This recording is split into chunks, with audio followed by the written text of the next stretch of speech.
इतनी खामोश क्यों हो बेटा? माँ से कोई बात ही कर लो। बात वहां की जाती है अम्मी जहां आपकी बात सुनी जाए। क्या बात करूं मैं आपसे? मैं जानती हूँ तुम सारा की वजह से मुझसे बहुत नाराज हो। तो आप बताएं, मुझे नहीं होना चाहिए मुझे नाराज? अलीम, मोहल्ले में हम पहले ही बहुत बदनाम हो चुके हैं।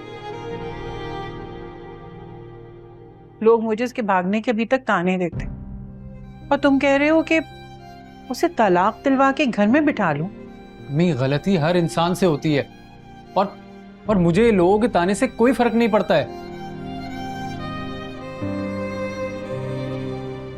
उससे बस ये गलती हुई थी अम्मी कि उसने जिससे मोहब्बत की वो धोखेबाज निकला।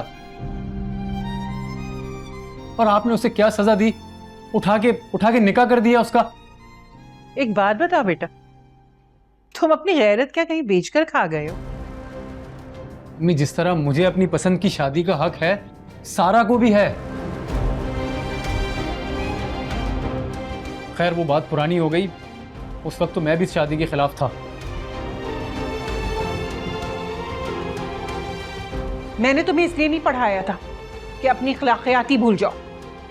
अम्मी, ये अखलाकियात नहीं है, जहालत है ये, और इसकी हमारे मजहब में भी कोई गुंजाइश नहीं है। अच्छा, हमारे मजहब में तो तलाक को बहुत नापसंद किया गया है, जो तुम अपनी बहन की धड़ल्ले से करवा रहे हो। अम्मी, से तलाक नहीं, खुला कहते हैं। और अल्लाह ने हमें हक दिया इसका कि अगर औरत को उसका शौहर पसंद नहीं आ रहा तो वो खुला ले सकती है, अलहदगी इख्तियार कर सकती है। अच्छा, और जो खुशी को तलाक दे रहे हो तुम, इसमें क्या जवाज है तुम्हारे पास? ये एक डिफरेंट बात है अम्मी।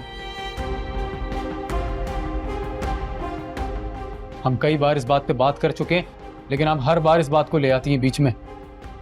ठीक है, इस मौजू पर अब मैं बात नहीं करूंगी, लेकिन ये भी कान खोल के सुन लो कि सारा अपने घर की हो चुकी है और अब वो इस घर में वापस नहीं आएगी।